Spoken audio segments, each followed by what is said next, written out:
अस्सलाम वालेकुम, कैसे आप सब लोग। उम्मीद करती हूँ आप सब खैरियत से होंगे। Welcome back to my channel. आज का व्लॉग मैं स्टार्ट कर रही हूँ जहाँ पर मैंने लास्ट व्लॉग ख़त्म किया था, उसका ही ये पार्ट 2 है। तो अभी हम जा रहे थे अल-फजीरा, मतलब वहाँ पर एंटर हो गए थे। तो बहुत हम यहाँ पर इंजॉय कर रहे थे और बच्चों ने भी यहाँ पर खूब मस्तियाँ की थी। शुक्र है कि इस बार बच्चों ने तंग नहीं किया, क्योंकि बच्चों को फुल कंपनी मिल रही थी कज़नों के साथ। तो हमारा ये जो है ना वीकेंड बहुत अच्छा गया था। हमने सब ने बहुत इंजॉय किया था। मौसम भी इतना अच्छा था, गपशप लगाते हुए गए थे, टाइम का पता नहीं चला था। हाँ, वापस आते हुए थोड़ी-सी थकन हो गई थी, क्योंकि 2 बजे हम घर से निकले थे और रात को हम 9 बजे फिर वापस पहुँचे थे घर। मतलब घर आते हुए हमें 10 बज गए थे। और इसके एक तरफ पहाड़ थे और इसकी दूसरी साइड पर ओपन बीच है, जिसको वादी कहते हैं या झील कहते हैं। उधर से बहुत ही प्यारा व्यू आ रहा था। लेट हो रहा था हमें, इसलिए हमने सिर्फ गाड़ी में बैठ के एंजॉय किया था, बट बहुत मज़ा आया था। क्योंकि फिर वापस भी आना था, बच्चे भी थे साथ में छोटे। तो इस बार जो हम दूसरे रोड से वापस आए थे, तो अल फजीरा में इतना प्यारा रोड था और मुझे तो बहुत पसंद आया, सबको बहुत पसंद आया। मेरे हस्बैंड ने भी बड़ा एंजॉय किया वापस आते हुए। पहले हम दूसरे रास्ते से जाते हैं और आते भी फिर उसी रास्ते से वापस हैं। तो इस बार जो है नया रास्ता हमने ट्राई किया था और वो तो उन्होंने इतना प्यारा बनाया हुआ था, पहाड़ों के अंदर से रोड निकाले हुए थे। तो बहुत ही अच्छा लग रहा था देखकर, बच्चे भी बहुत खुश हो रहे थे। यहाँ से हम आगे की तरफ जा रहे थे अल फजीरा की तरफ, तो इस रास्ते में ये एक और बाजार भी था। फिर कभी यहाँ पर भी जाएँगे, तो ये भी देखने में बहुत अच्छा लग रहा था और यहाँ पर बच्चों के झूले भी काफ़ी सारे उन्होंने दिए हुए थे। इस तरफ जी बीच थी और ये बीच देखकर ना दिल खुश हो रहा था। दिल तो कह रहा था जाने का, पर देर हो रही थी, तो फिर उसकी वजह से फिर जो है हम उस तरफ नहीं गए थे। बस ऐसे ही हमने दूर-दूर से देख लिया था। और इस तरफ जी ये एक मस्जिद है और इसकी भी मैं फिर एक आप लोगों के साथ वीडियो और डिटेल से शेयर करूँगी। इसके बारे में मेरे हस्बैंड ने मुझे बताया है। फिर वीडियो मैंने ठीक से बनाई नहीं थी, छोटी-सी बनी थी क्योंकि उस टाइम हम जा रहे थे।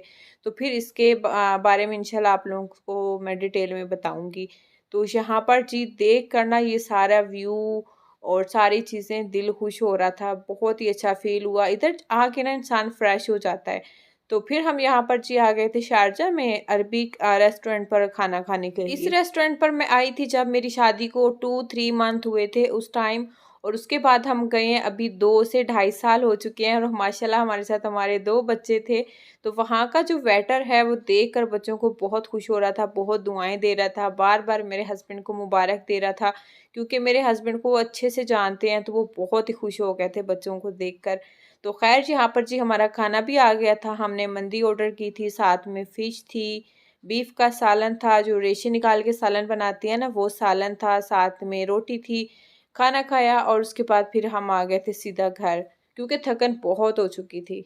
मैंने अल फजीरा जो मार्केट हम गए थे वहाँ से ये नारियल लिया था और बच्चों ने अपने टॉयज़ लिए थे। शाज़न ने तो अपनी मर्ज़ी के ढेर सारे टॉयज़ लिए थे और माशाल्लाह बहुत खुश था। एक उसने ये ट्रक लिया था, उसके बाद उसने स्पाइडरमैन, बैटमैन उसका एक पैकेट होता है वो लिया था। उसके अलावा ये वाला जो टॉय चला रहा है पिंक वाला, इसका तो ख़ैर मुझे नाम नहीं आता, इसको क्या बोलते हैं।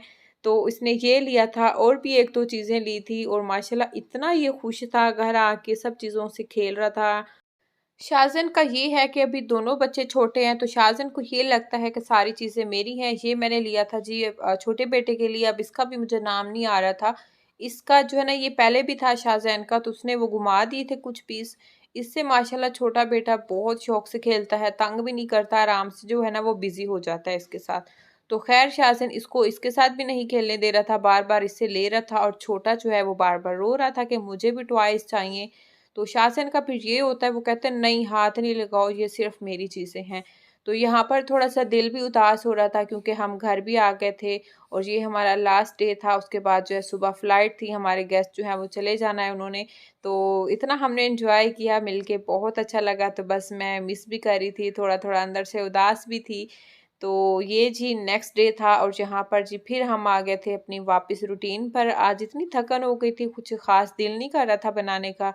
तो जो हमने रात में खाना खाया था वहाँ से जो मंदी के राइस थे वो बच गए थे, तो मैंने कहा चलो आज इनको ही बना लेती हूँ।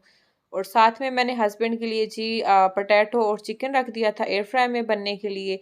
तो इसको भी यहाँ पर मैंने साइड चेंज करके चिकन की और पोटैटो की दोबारा इसको रख दूँगी।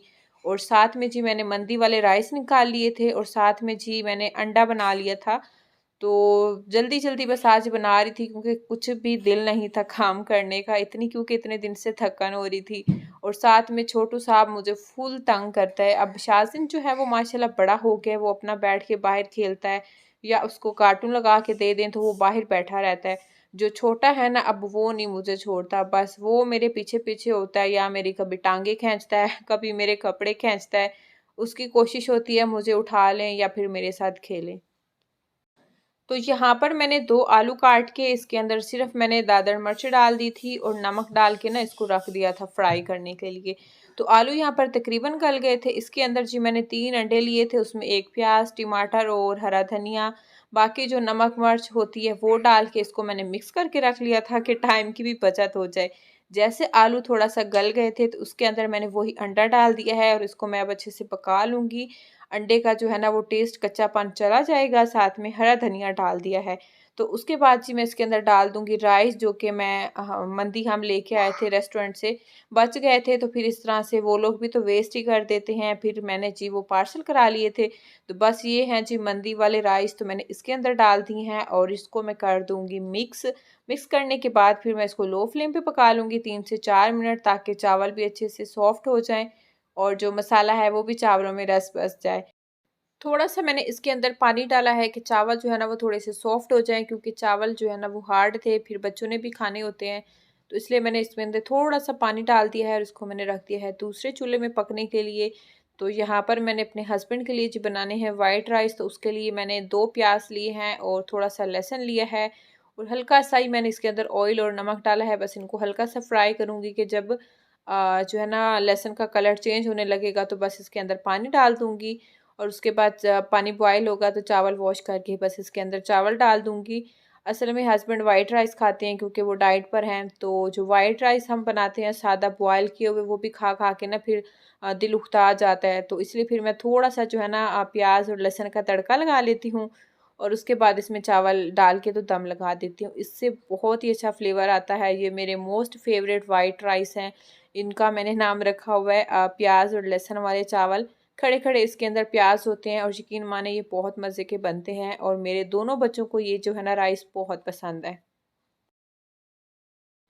बच्चों को भी पसंद है और मेरे हस्बैंड ने जब खाए थे तो उनको भी पसंद है। फिर इसलिए अब मैं ना 1-2 बार जो है वीक में सादा बॉयल कर लेती हूँ राइस, फिर वीक में 1 बार जो है ना फिर ये तड़के वाले राइस बना लेती हूँ और ये भी बहुत ही मज़े के बनते हैं।